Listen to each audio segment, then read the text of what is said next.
في رواية جديدة ينقلها الشيخ الصدوق رضوان الله تعالى عليه في كتاب الأمالي أو المجالس. دعونا نستمع إلى هذه الرواية عن الإمام الصادق روحي له الفداء، حيث يريد أن يعطي لنا صورة واضحة لمن تولى أمرا، لمن تولى رعية، لمن تأمر على الناس، ماذا سوف يكون حاله وما يجب عليه وما يترتب عليه.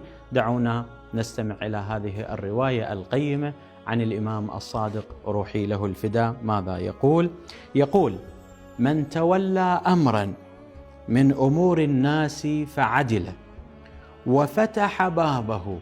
إذن هذه دعوة لكل رئيس دولة أو وزير أو نائب أو مدير أو ما شابه ذلك، تولى أمرا من أمور الناس فعدل وفتح بابه ورفع ستره ونظر في أمور الناس، كان حقا على الله عز وجل أن يؤمن روعته يوم القيامة ويدخله الجنة.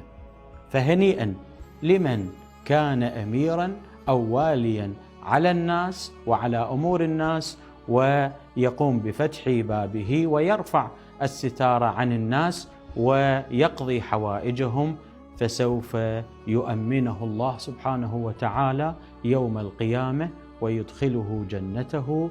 فهنيئا للعاملين، هنيئا للعاملين، والسلام عليكم ورحمة الله تعالى وبركاته.